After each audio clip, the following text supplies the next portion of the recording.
Pernah mendengar istilah antigen dan antibodi. Kira-kira apa ya perbedaan keduanya?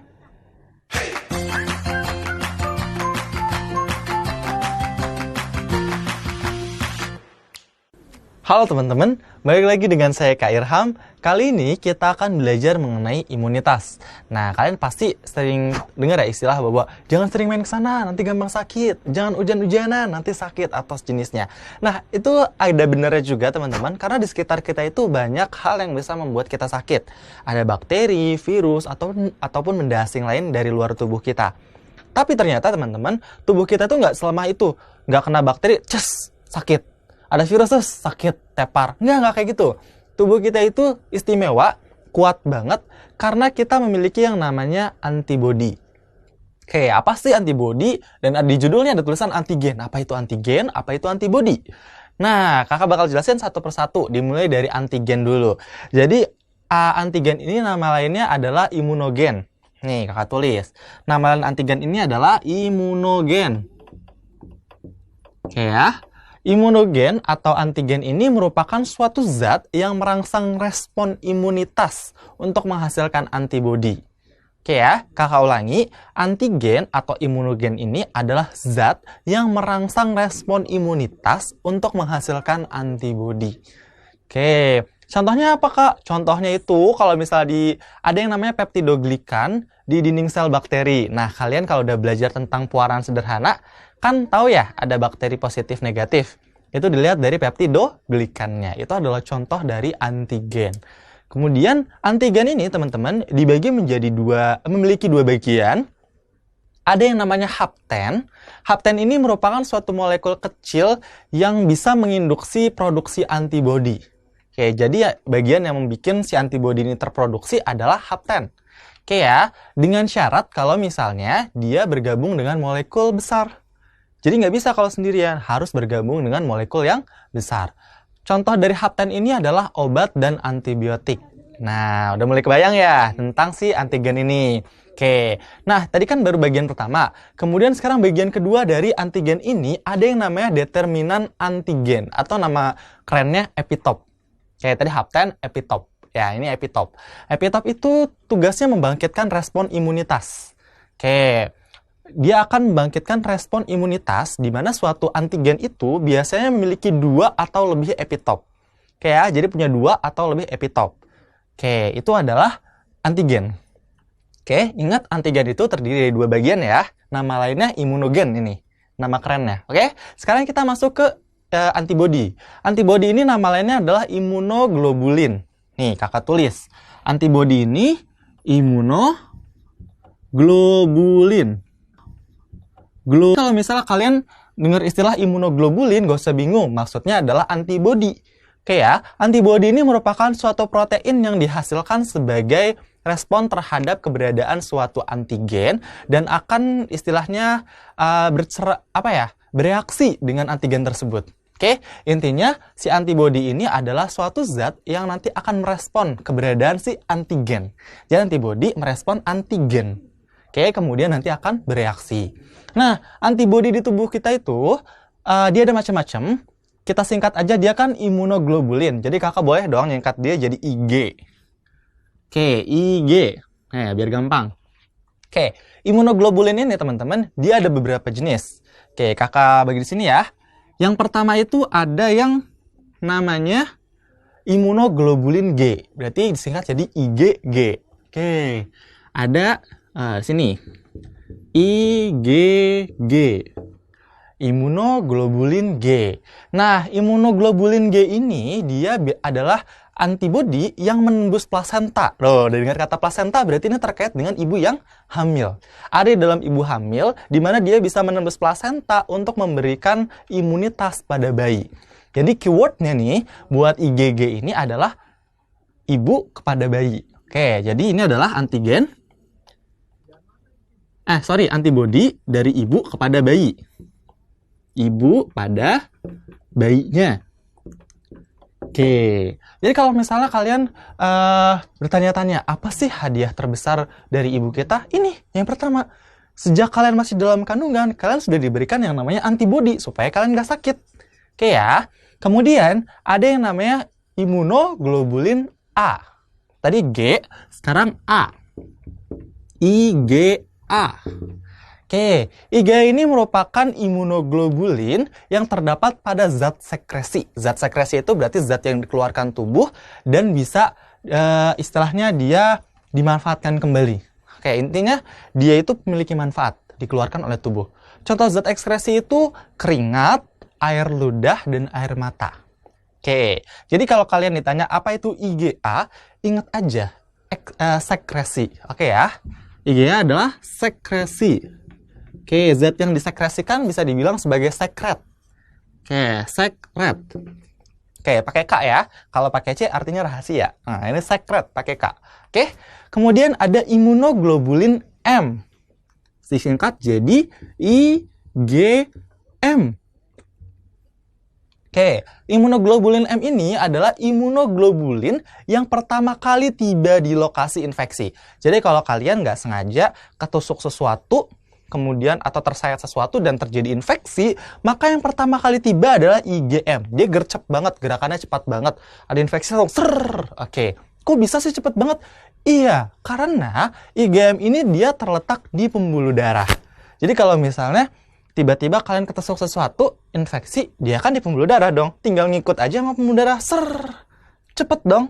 Iya, itu adalah IgM. Jadi kalau misalnya kalian ditanya IgM itu apa? Keywordnya adalah pertama kali yang tiba di lokasi infeksi. Oke, yang pertama tiba. Pertama tiba di infeksi.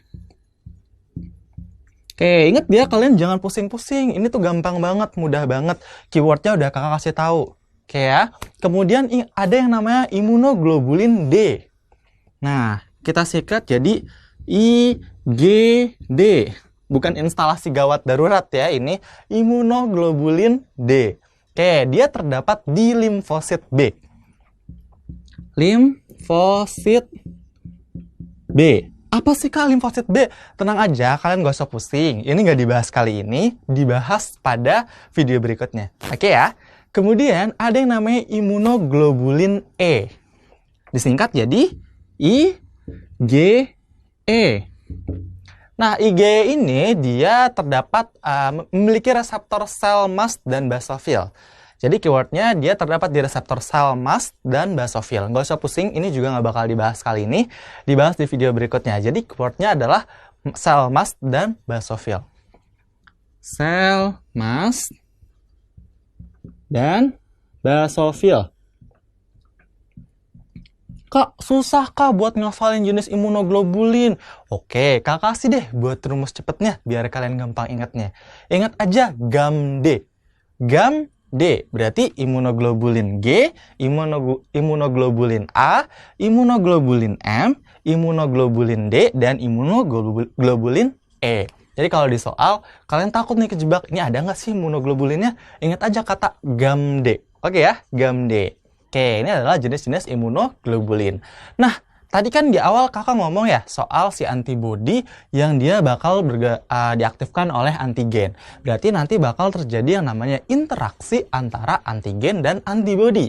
Oke, ada 4 interaksi yang terjadi antara antigen dan antibodi. Kakak tulis di sini biar kalian bisa lebih paham. Interaksi antigen dan antibodi. Oke. Interaksi antara antigen dan antibodi. Oke ya. Yang pertama itu jenis interaksinya kita sebut sebagai fiksasi komplement. Nih. Fiksasi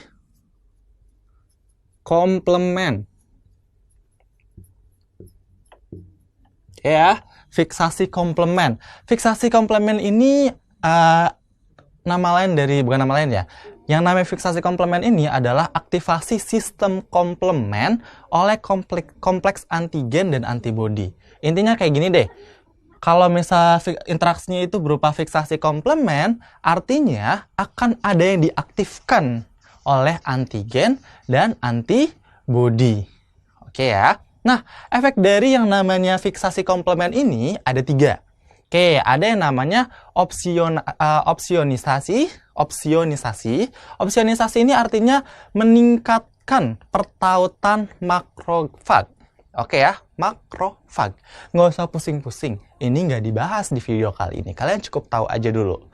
Oke ya, jadi yang pertama itu efeknya ada yang namanya opsonisasi. Opsonisasi, bukan opsionisasi ya. Opsonisasi. Nih efeknya. Atus deh.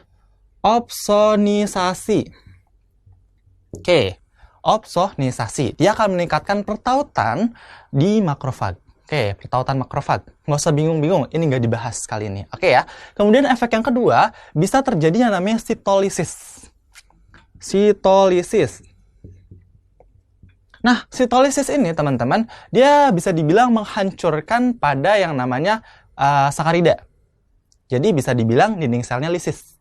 Oke, jadi bahasa sederhana ini, kalau efeknya sitolisis, maka dinding sel bakal lisis. Oke ya, sitolisis, dinding selnya lisis. Oke? Oke, kemudian efek yang ketiga, bisa juga terjadi yang namanya inflamasi. Inflamasi. Nah, inflamasi ini bisa dibilang peradangan. Oke, jadi kalau misalnya terjadi fiksasi komplement, bisa terjadi antara opsonisasi, sitolisis, atau inflamasi. Oke ya. Kemudian, interaksi antigen antibodi yang kedua kita kenal sebagai istilah neutralisasi. Netral. Oke ya. Nih, tulis. Yang kedua, neutralisasi. Oke, neutralisasi. Neutralisasi ini artinya antibodi akan menutup epitop dari antigen. Antibodi menutup epitop dari antigen. Tadi kan masih ingat ya, bagian dari antigen itu ada dua, ada epitop sama hapten. Nah, kalau neutralisasi artinya antibodi akan menutup bagian epitop dari antigen. Oke ya, mudah ya. Oke, itu neutralisasi. Kemudian, jenis interaksi yang ketiga ada yang namanya aglutinasi. Nah, aglutinasi.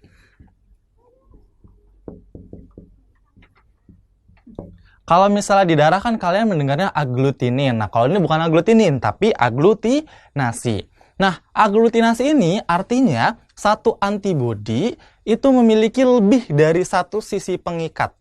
Oke, ingat satu antibodi memiliki lebih dari satu sisi pengikat. Jadi sisi pengikatannya banyak yang akan berikatan dengan banyak antigen. Kan sisi pengikatannya banyak. Otomatis bisa berikatan dengan banyak antigen. Kakak ulang ya. Jadi aglutinasi itu adalah satu antibodi yang memiliki lebih dari satu sisi pengikat, di mana sisi pengikatnya ini akan berikatan dengan banyak antigen. Kenapa sih Kak harus punya banyak sisi ini? Iya, biar mudah terjadi yang namanya fagosit. Oke, nggak usah pusing-pusing mikir istilah baru, nanti akan dipelajari, kalian cukup tahu aja. Oke ya, bahwa ada yang namanya fagosit akibat aglutinasi. Ingat, aglutinasi, bukan aglutinin. Oke ya. Kemudian, yang keempat nih, tadi kan kakak bilang ada 4 ya interaksinya. Yang 4 itu ada yang namanya presipitasi. Oke, presipitasi. Oh, 4. Presipitasi. Oke. Presipitasi ini artinya akan ada pengikatan silang antara antigen terlarut yang istilahnya berada di cairan tubuh. Oke ya, akan ada pengikatan silang antara antigen yang terlarut di dalam cairan tubuh. Oke, kalau kalian penasaran, nah seperti itu gambarnya. Itu adalah pengikatan silang dari antigen yang terlarut di dalam cairan tubuh. Oke ya. Oke, jadi kita hari ini belajar tentang apa aja? Ada antigen sama antibodi. Nama lain antigen itu imunogen, antibodi itu adalah imunoglobulin. Imunoglobulin atau Ig ini ada GAMD dan terjadi interaksi melalui 4 cara, fiksasi, neutralisasi, aglutinasi, dan presipitasi. Gimana? Mudah kan? Sampai jumpa!